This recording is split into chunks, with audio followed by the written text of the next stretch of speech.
ऊपर से देखने में बड़ा सुंदर लगता है, बहुत ही सुंदर। कितने रंग बिरंगे लोग, कितने रंग बिरंगे फूल, कितने रंग बिरंगे जीव, है ना, कितने रंग बिरंगे मनुष्य।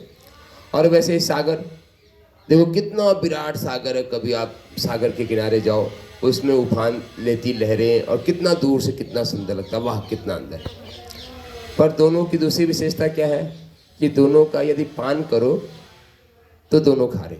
जल का पान करो समुद्र का, इतना खारा कि आपका मुंह एकदम तिलमिला जाओगे, आप उसको थूक दोगे। वैसे ही संसार का भी यदि हम पान करें तो यह बहुत खारा है ना। तो इस तरीके से संसार और सागर यह दोनों एक प्रकार का है, और हमारा जीवन भी इसी संसार सागर में हिलोरे खाते हुए विभिन्न प्रकार से गति करता है। और इसमें गति करने का सबसे सरल और सबसे सुगम माध्यम है भगवान के आश्रय। यदि हम अपने भगवान के नाम की नैया पे बैठ के यदि हमने जीवन को पार लगाना चाहें तो बहुत आसानी से हमारा जीवन पार हो जाता है। आज वैज्ञानिक मानसिकता के लोग हैं, वे कहते हैं कि सरकार ये बताओ कि भगवान का नाम लेने से हमारे को क्या फायदा होगा, सिर्फ समय की व्यर्थता है ना। तो हम पूछते हैं कि यदि आप खाना नहीं खाओ तो क्या फायदा होगा, बोलेंगे सरकार शरीर ही नहीं चलेगा। तो जिस प्रकार से यदि हम भोजन ग्रहण नहीं करें स्थूल शरीर के लिए तो यह शरीर चलना बंद कर देता है, उसी प्रकार से यदि हम अपने मन और भाव को जागृत नहीं करें तो यह भी उटपटांग काम करता है ना। कभी कभी आपने देखा होगा, यदि शरीर में ताकत नहीं है, भूख नहीं है, तो पैर रखो इधर तो पड़ता है उधर। ऐसी स्थिति कभी महसूस किया आप में से कभी क्या कि भूख लगी हो, है ना। आज तो आपने महसूस नहीं किया, और शहर के ढेर सारे लोग तो महसूस नहीं हो, क्योंकि हम भूख लगने से पहले ही खा लेते हैं, है ना। तो भूख से एनर्जी पूरी खाली हो जाए शरीर से, तो वैसी स्थिति आप आने नहीं देते हो। पर कभी ऐसी स्थिति आए तो यह स्थिति होती है कि पैर कहीं डालो, पैर पड़ता कहीं पे, क्योंकि शरीर एकदम ऊर्जा से खाली हो गया। पर उससे कमाल की बात एक और है कि देखो, हमने आपको पहले दिन लगभग हम सारी कथा, हमारा शरीर 3 प्रकार का है, स्थूल शरीर, सूक्ष्म शरीर और कारण शरीर, पहले दिन ही बताया था। और हम हर कथाओं में ही जानना चाहिए स्थूल शरीर, सूक्ष्म शरीर और कारण शरीर। तो यदि यह जो दिख रहा है यह स्थूल शरीर है, इसके पीछे मन, बुद्धि, चित्त, अहंकार, अंतःकरण, चतुष्टय कहते हैं शास्त्रों में, वह सूक्ष्म है। और जो कारण शरीर है वे आत्मा है। पर एक स्थिति और आती है, और वह परिक्रमा में यदि आप गोवर्धन की परिक्रमा लगाओ तो उसमें जरूर आपने महसूस किया होगा कि एक समय के बाद, जैसे हमने 7 किलोमीटर 8 किलोमीटर गोवर्धन की परिक्रमा लगा ली, और उसके बाद लगता है अब तो नहीं चला जाएगा, अब तो शरीर नहीं चलेगा, थक गया एकदम पूरी तरीके से। और आप उसी फ्रैक्शन में एक बार नहीं, परिक्रमा आज ही पूरी करनी है तो करना, और आप एक बार फिर मोमेंटम बना के, थोड़ी सी हिम्मत बना के चलने लगते हो। और उस थकान के बाद जैसे ही आप आगे बढ़ते हो, 2 किलोमीटर चलते हो, आपने महसूस किया वो उसके बाद उस तरीके की थकान नहीं आती जो 7-8 किलोमीटर के बाद आई होती है। इसके पीछे का कारण कि जब शुरू में 7-8 किलोमीटर आप चलते हो तो आप अपने स्थूल शरीर की ऊर्जा से चलते हो। बहुत महत्वपूर्ण विज्ञान है ये, स्थूल शरीर की ऊर्जा से चलते हो। और जैसे ही 7-8 किलोमीटर में स्थूल शरीर की ऊर्जा चुक जाती है, लगता है अब तो बहुत मुश्किल है, कहाँ लगाएंगे। और बहुत से लोगों ने देखा होगा कि उसी ट्रांजिशन पॉइंट पे, इसको ट्रांजिशन पॉइंट कहते हैं, उसी में वे ई रिक्शा करेंगे, सब कुछ करेंगे, चलो घर चलो। हमने बहुत से लोगों को देखा, अभी भी देखते रहते हैं कि वहीं से वे मुड़ जाते हैं। पर वहीं से थोड़ा सा मन में संकल्प जागृत होता नहीं, भगवान की परिक्रमा तो पूरी करनी है, और आप आगे बढ़ जाते हो। मुश्किल से 1-2 किलोमीटर और चलते हो तो आपके सूक्ष्म शरीर की ऊर्जा जग जाती है, और जब सूक्ष्म शरीर की ऊर्जा जग जाती है तो परिक्रमा कब पूरी हो जाती है पता भी नहीं चलता। ये नियम है कि स्थूल शरीर से सूक्ष्म शरीर की ऊर्जा 100 गुना ज्यादा है, और सूक्ष्म शरीर से कारण शरीर की ऊर्जा 1000 गुना ज्यादा है। या कारण शरीर से आप जुड़ गए तब तो वो परमात्मा का सीधे स्रोत है, अनंत गुना ऊर्जा है। पर उसी ऊर्जा से जो है आपको जोड़ता है तो भगवान नाम। आप कहोगे कोई उदाहरण है? हाँ, तो इसमें तो एक तो चूंकि आप हम लोग आजकल लेबोरेटरी में जो रिसर्च होता है उस पर ज़्यादा विश्वास करते हैं, तो उसके 2 प्रयोग आपको हम मन में भाव आ रहा है उस संत महत्पुरुष के प्रति कि अभी तो कैलिफोर्निया यूनिवर्सिटी के 2 साइंटिस्ट का नाम दे रहा हूं, डॉक्टर किमले और डॉक्टर नीले, डॉक्टर नीले और डॉक्टर केमलिन। ये 2 वैज्ञानिकों ने पूरा स्वर विज्ञान पे शोध किया और उनके शोध का रिसर्च ये रहा कि हम जितनी बार कोई मंत्र जप करते हैं, जैसे आपने हरे कृष्णा कृष्णा कृष्णा हरे हरे, हरे राम राम राम हरे हरे, ये आपने एक बार मंत्र जप किया तो उनका कहना कि इतने क्वांटा एनर्जी आपके शरीर में जप कर मतलब उत्पन्न होता है, और जितनी बार इस मंत्र को आप बोलेंगे उतनी क्वांटा आपकी एनर्जी में, आपके शरीर में एनर्जी बढ़ती है। ये डॉक्टर केमलिन और डॉक्टर नीले का रिसर्च है। और उनका रिसर्च यहाँ पे है कि उनको भगवान देवादिदेव महादेव सामने बैठे हुए हैं कि इनका महामंत्र, इनका जानते हो आप भगवान शिव को प्रसन्न करने का मंत्र कौन सा है? नहीं पता? महामृत्युंजय मंत्र। महामृत्युंजय मंत्र गलत नहीं किया जाए। और मेरा पक्का विश्वास है कि यदि कोई व्यक्ति एकदम मृत्यु शैया पे पड़ा हो, किसी बीमारी के कारण, स्वाभाविक मृत्यु नहीं हो आ रही हो, किसी बीमारी के कारण मृत्यु शैया पड़ा हो, डॉक्टर ने बोल दिया हो कि अब तो ये मरेगा ही, इसके अलावा दूसरा कोई चारा नहीं, मेरा अपना विश्वास है कोई संकल्पित ब्राह्मण मतलब जिसके संकल्प की जागृत हो, यदि एक बार महामृत्युंजय मंत्र का जप करना शुरू कर दे, एक बार वह व्यक्ति उठ के बैठ जाएगा, उस समय उसकी मृत्यु टल जाएगी, बाद में भले कभी आए, ऐसा मेरा विश्वास है। और विश्वास ही नहीं है, हमने इसको आजमाया भी है ना। एक बार आपको भगवान शिव की बात आई है तो कल मेरे मन में था कि एक बार भगवान शिव के संकीर्तन करते हैं। ओम त्र्यंबकं यजामहे सुगंधिं पुष्टिवर्धनम् उर्वारुकमिव बन्धनान् मृत्योर्मुक्षीयमामृतात्। ओम त्र्यंबकं यजामहे सुगंधिं पुष्टिवर्धनम् उर्वारुकमिव बन्धनान् मृत्योर्मुक्षीयमामृतात्। ओम संभवं संभवकर्तुमुद्यतं प्रचंड झंझामृतिरोध सक्षमं युगस्य निर्माण कृते समुद्यतं परमं महाकालमं नमाम्यहम्। परमं महाकालमं नमाम्यहम्। तो डॉक्टर केमलिन और डॉक्टर नीले का कहना था कि यदि 1.25 लाख सिर्फ महामृत्युंजय मंत्र का जप किया जाए तो एक हफ्ते में हम जितना भोजन ग्रहण करते हैं उतनी ऊर्जा जो है आपके शरीर में जागृत होगी। और आपने देखा होगा अभी कि जो व्यक्ति नियम और निष्ठा से मंत्रों का जप करते हैं उनका भोजन बहुत कम होता है। तो इसके पीछे का कारण यही है कि मंत्रों से भी अपने आप में बहुत ऊर्जा निकलती है। और दूसरी बात ये कहें कि मंत्रों के माध्यम से ही आपका मन शुद्ध होता है, क्योंकि आज यदि समाज में, संसार में सबसे बड़ी मलिनता शरीर की नहीं है, तो शरीर की सफाई करने के लिए तो एक से एक बढ़िया साबुन बाजार में उपलब्ध है।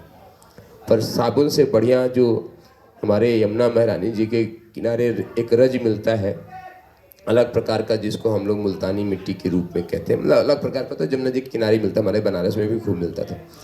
आप उससे स्नान कर लीजिए, उससे बाल धो लीजिए। मैं आपको विश्वास दिलाता हूँ कोई भी शैम्पू उतना बढ़िया बाल को रेशमी या मुलायम नहीं करता जितना वो मिट्टी करती है। हमने तो बहुत बार नहाया है और अभी भी कोशिश करते हैं गर्मियों में 1-2 बार लगा के घंटे भर बैठे और इसके बाद स्नान करें। क्यों? क्योंकि जब आप मिट्टी का, वे जो मुल्तानी मिट्टी जिसकी हम बात करें, इसका लेपन करके आप बैठते हो तो वे आपके शरीर की गर्मी को सोखता भी है। आपके शरीर में जितनी अनावश्यक गर्मी है वो सब सोख लेगा। तो यह इसका प्रभाव है। तो आज हम जिस विषय पे मंत्रों के शक्ति पे चर्चा कर रहे थे, तो एक पता नहीं अनायास उस जो कि भक्त का चरित्र आ रहा है कि आपने देखा होगा ये जो 12 खंबा रोड है, जिसको हम लोग अटल मतलब 12 खंबा रोड ही बोलते हैं, जो बांके बिहारी जी से इधर से निकल के आता है, तो उसमें रास्ते में एक मोटे हनुमान जी पड़ते हैं, है ना। तो ये प्रत्यक्ष घटना है। मोटे वाले हनुमान जी के मोटे गणेश जी जो है पढ़ते हैं। तो मोटे गणेश जी की आज से 50-60 साल पहले जो महाराज जी थे, जो उसके सिद्ध मूर्ति थे, वे पूरे सिद्ध मूर्ति थे। पूरे वृंदावन में लोग उनको जानते थे कि मोटे गणेश वाले जो महाराज जी हैं वे बड़े सिद्ध हैं। और उस समय मोटे गणेश वाले जो महाराज जी थे, पूरे ब्रज में किसी भी साधक को कोई भी शंका और कोई भी अपनी जिज्ञासा का समाधान करना था तो वे उनके पास जाता था, क्योंकि उनका व्यक्तिगत साधना का अनुभव भी बहुत बड़ा था और साथ ही मतलब ज्ञान भी बहुत ज़्यादा पढ़े, पुस्तकों का अध्ययन भी बहुत किए थे। तो एक नौजवान व्यक्ति जो है लगभग 21 वर्ष का, कहीं से बिहारी जी के चमत्कार के बारे में सुना होगा, वृंदावन के बारे में, वे आया और ढेर सारे साधु महंतों से पूछा कि क्या हमको भगवान के प्रत्यक्ष दर्शन हो सकते हैं। किसी ने हाँ बोला, किसी ने ना बोला कि ऐसा कैसे हो सकता है। तो कुछ लोगों ने सलाह किया कि तुम मोटे गणेश वाले महाराज जी के पास जाओ। वे गया और सीधे ये प्रश्न पूछा, महाराज जी क्या भगवान के दर्शन हो सकते हैं। तो बताया कि महाराज जी भी डेली सत्संग किया करते थे, लोगों की जिज्ञासाओं का उत्तर दिया करते थे। तो उन्होंने ये बोला कि ये बता कि तू भगवान के दर्शन करना चाहता है तो तेरे गांठ में कोई दाम भी है कि बिना दाम के, दाम मतलब तेरे गांठ में कुछ है ताकत। तो वह भी लड़का कोई सामान्य व्यक्ति नहीं था, बड़ा कलाकार था।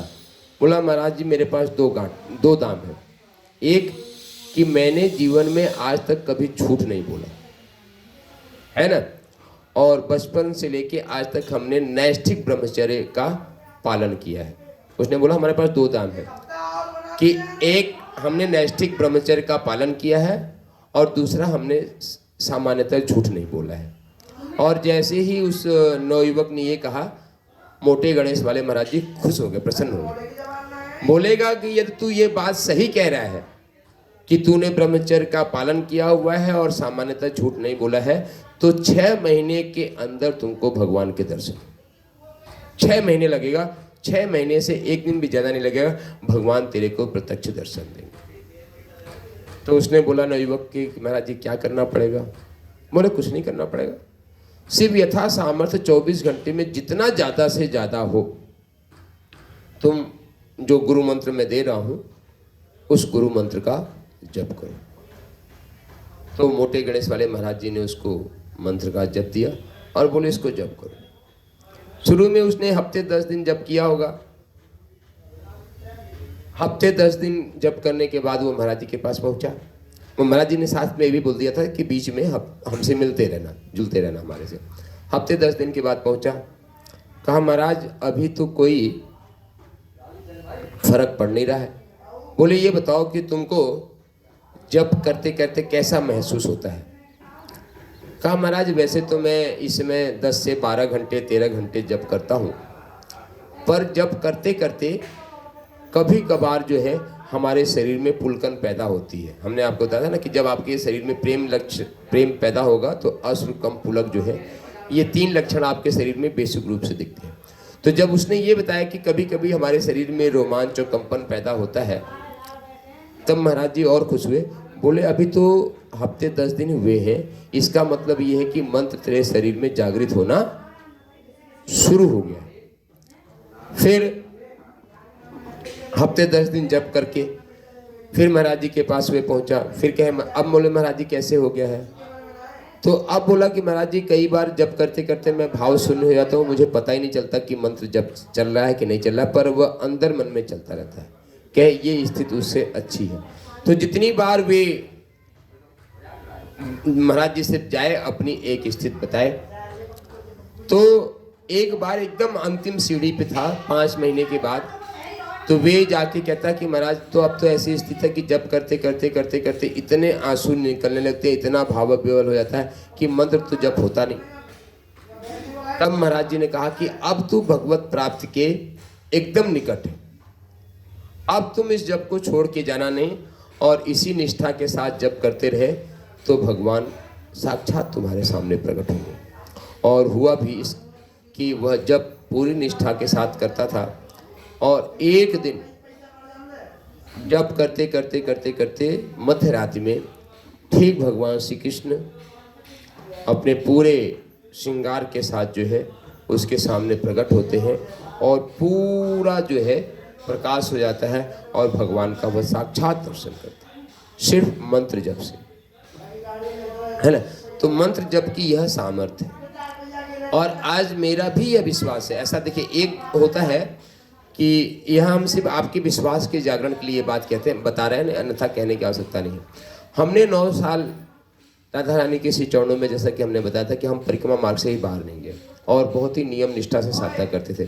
क्योंकि बरसाना में रहने का हमारा भी हेतु साधना ही था, समय पास नहीं था कि समय को गंवाना है, ऐसा कुछ नहीं था।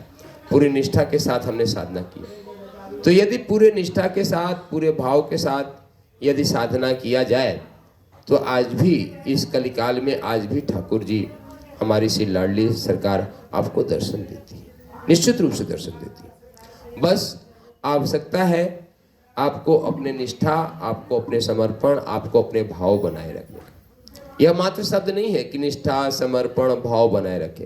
हाँ, इस निष्ठा, समर्पण, भाव की राधा रानी भगवान श्री कृष्ण कई बार परीक्षा लेते हैं, पर यदि आप इसको बनाए रखते हैं तो फिर वह सरकार, जो लाडली सरकार है, भगवान श्री कृष्ण है, वो भी अपने तरफ का व्रत पूरा करते हैं और आपके खुद का दर्शन देके आपको निहाल कर देते हैं। और कल भी हमने बताया था कि, चूँकि मुझे अपनी कही हुई बातें याद रही, यदि भगवान श्री कृष्ण की झलक फ्रैक्शन ऑफ सेकेंड के लिए भी आपको मिल जाए, फ्रैक्शन, एक झलक, एक फ्रैक्शन ऑफ सेकेंड के लिए, तो भी संसार आपको अच्छा नहीं लगता है। आप संसार को छोड़ के कहीं ना कहीं जंगल में अलग हट जाओगे। बस एक बार वह कन्हैया हम सब के ऊपर कृपा करे, कृपा कटाक्ष उसकी एक बार जो तिरछी चितवन है वे सब पे, हम सब पे आए और हम सबको अंदर से हिलाने का, हम अंदर से जगाने का प्रयास करें। और आज भी कन्हैया करते नहीं, कन्हैया नहीं करते तो आज बांके बिहारी में इतना भीड़ भी नहीं लगता। आज बांके बिहारी में आने वाले भक्तों का आप इंटरव्यू करो तो एक से एक रोमांचकारी कहानियाँ सुनने को मिल जाएंगी, और वह कहानियाँ वास्तविक भी होती हैं। एक से कम सैकड़ों कहानियाँ, चूँकि मैं शोध का विद्यार्थी हूँ, पूछता रहता हूँ, मुझे कोई नया आदमी मिल जाता है जो बांके बिहारी के, मैं पूछता हूँ। जैसे पहली बार हमने गोवर्धन की परिक्रमा लगाई तो हम बताए ना, हमारी दोस्ती बनाने की आदत है, चाहे बहन हो, चाहे लड़का हो, चाहे लड़की हो, मेरे अंदर कोई संकोच नहीं, मैं पीठ पे हाथ सहलाता हूँ और दोस्ती कर लेता हूँ। तो मैंने पहली बार सर्वे किया, लोगों का है ना कि गोवर्धन की परिक्रमा लगाते तो हमारी मान्यताएं, हमारे जो संकल्प है वे पूरे होते। तो उसी तरीके से हमने सर्वे किया तो अधिकतम लोगों ने बोला कि हाँ, गोवर्धन की हम परिक्रमा लगाते हैं तो हमारे सपने पूरे होते हैं। और उसमें से 2 ज्वलंत उदाहरण था। एक तो बालक परिक्रमा लगा रहा था, उसकी माँ भी साथ में थी, तो उसने परिक्रमा लगाया तो उसका मन में संकल्प था कि हमको एयरफोर्स में नौकरी लगनी चाहिए, और उसका इतना ज़्यादा विश्वास था कि महाराज जी इस बार हमने परिक्रमा लगाई है तो हमारा एयरफोर्स में नौकरी लग जाएगी। और एक बिटिया थी, उसमें CPMT एग्जाम था MBBS में एडमिशन लेने के लिए, उसने बोला, वे परीक्षा दे के उसी दिन आई थी, रविवार का दिन था, सुबह परीक्षा दी थी, शाम को अपने पिताजी के साथ परिक्रमा लगा रही थी। दोनों अपने, एक अपनी मम्मी के साथ आया था, एक बिटिया अपने पापा के साथ आई, और दोनों ने मेरा नंबर ले गया, मोबाइल नंबर, कि यदि गुरुजी यदि हमारा सिलेक्शन हो जाएगा तो सबसे पहले मैं आपको फ़ोन करूँगा। दोनों ने अपना वादा निभाया। जैसे उस बिटिया का CPFT में सिलेक्शन हुआ, उसने सबसे पहले मुझे फ़ोन किया कि गुरुजी हमारा सिलेक्शन हो गया और मुझे MBBS मिल गया। और बेटे ने भी फ़ोन किया और तो दोबारा एक बार अपने घर भी बुलाए थे, बरेली के पास उनका घर था, मैं घर भी गया था। उसकी मम्मी ने बहुत जिद किया और वे एयरफोर्स में सिलेक्शन हो गया और अभी जो है वे नौकरी कर रहा है। तो ठाकुर जी को यदि आज भी हम पूरे भाव से, पूरे मन से रिझाएं तो आज भी ठाकुर जी रिझते, ऐसी कोई बात नहीं है ना। बस रिझाने की आवश्यकता, रिझाने की कला, रिझाने की भाव, रिझाने का समर्पण हम सबके मन में होना चाहिए। और इसी तरीके का कुछ भाव, और हमने प्रतिदिन लेते हैं, कार्तिक का है, और कार्तिक का पूरा मास इसी काम के लिए समर्पित है, भगवान को रिझाने के लिए, भगवान को मनाने के लिए, भगवान की सेवा के लिए, भगवान की पूजा के लिए, सेवा पूजा के लिए ही कार्तिक मास पूरा समर्पित है। और आज भी गौड़िया संप्रदाय में इसका बहुत ज़्यादा प्रचलन है। आज भी इस्कॉन और गौड़िया संप्रदाय से जुड़े हुए जितने भी संत महात्मा हैं, वे कार्तिक के नियम सेवा को बहुत दृढ़ता के साथ करते हैं। बहुत ही दृढ़ता के साथ, क्योंकि यह कार्तिक मास के नियम सेवा की जो पूजा है वह गौड़िया संप्रदाय में परम पूज्य चैतन्य महाप्रभु जी के द्वारा जो मतलब है उसी संप्रदाय के लोग ज़्यादा मानते हैं। अन्य संप्रदाय के लोग, निम्बार्क के लोग थोड़े कम मानते हैं, हम रामानंदी थोड़े से और कम मानते हैं, पर कार्तिक के महत्व को कम नहीं मानते। कार्तिक का अपना महत्व है, ये पुरुषोत्तम मास है और अधिक मास है, ये ठाकुर सेवा की पूजा का महत्व है। तो इसी तरीके से एक बहुत ही सुंदर ठाकुर है ब्रज के राधा रमण सरकार जी। तो राधा रमण सरकार के कैसे प्रकट हुआ है, भगवान कैसे अपने भक्त के भाव की रक्षा करते हैं, इसकी पूरा हम लोग चरित्र पे चिंतन मंथन करेंगे। तो उससे पहले एक बार भगवान का नाम ले लें और उसके बाद जो है 5 मिनट नाम लेंगे और उसके बाद गोपाल भट्ट जी के द्वारा जो रचित है। और आज भी हमारे राधा रमण सरकार वृंदावन में ही विराजमान है। कुछ ठाकुर तो भक्तों के कल्याण करने के लिए ब्रज से बाहर चले गए, पर राधा रमण जी आज भी विराजमान है। और राधा रमण के आपने देखा होगा कि जितने भी ठाकुर जी के पुजारी हैं, आप सभी पुजारियों को जाके ध्यान से देखना, राधा रमण भगवान के पुजारी जितने सेवक मतलब कि स्मार्ट और सुंदर दिखते उतने किसी और ठाकुर के नहीं दिखते। आपने इस पर ध्यान नहीं दिया होगा। जैसे हमारे पुंडरीक गोस्वामी जी राधा रमण सरकार के सेवकों में से एक है। पुंडरीक जी देखा ना, लंबे से एकदम बढ़िया से। तो और उनके जितने भी सेवक हैं, आप इस बात पे कभी ध्यान नहीं दिया होगा, हमने तो ध्यान दिया हुआ है कि राधा रमण गोसाई के जो है गोसाई सेवक जो गोसाई परिवार है, वे सारे एक से एक बहुत ही सुंदर है। जो आप मंदिर में एक से मतलब उनकी सुंदरता भी देखते बनती है। मतलब कारण है कि गोपाल भट्ट जी ने की अलग पूरी कारण, तो एकदम अलग स्वभाव है। तो राधा रमण जी हमारे हृदय के भी बहुत निकट है, तो उनके प्राकट्य की लीला को हम लोग श्रवण करेंगे। और पुंडरीक गोस्वामी जी की जो धर्म पत्नी है, उनका नाम तो मुझे विस्मृत नहीं हो रहा है। जब शुरू में उनका पाणी ग्रहण संस्कार हुआ था, छोटी सी बिटिया एकदम गोद में थी, 1.25 साल की, तो उनसे हमारी प्रथम मुलाकात श्रीधाम बरसाने में हुई थी। और संजोग से हमारे बगल में राधा, क्योंकि उस समय तो राधा रानी के सरकार के जो आंगन है, आंगन में सभी बड़े बड़े कलाकार आके भजन गाया करते थे। तो उसी कार्यक्रम में हमारे पुंडरीक गोस्वामी जी और उनकी धर्मपत्नी और छोटी सी 1.25 साल की बिटिया थी। और उस समय हम राधा रानी के ठीक सामने ही बैठा करते थे। तो थोड़ी सी इनके सेवकों के बीच में हमारी नोकझोंक भी हो गई। हमने कहा मैं तो रोज़ वहाँ बैठता हूँ, महाराज तो बोले महाराज जी आप ठीक बगल में बैठ जाना, हम आपको मोन है। तो हमको बगल वाली हमारी सीट मिल गई और बैठ के बड़ा आनंद लिए। तो भजन कीर्तन का बड़ा आनंद हुआ। तो ये है। तो आइए कुछ पल हम लोग युगल महामंत्र का संकीर्तन करते हैं और गोपाल भट्ट जी के प्राकट्य की जो लीला है हम सब उसको श्रवण करेंगे। बोलो राधा रानी सरकार की जय, राधा रमण सरकार की जय जय।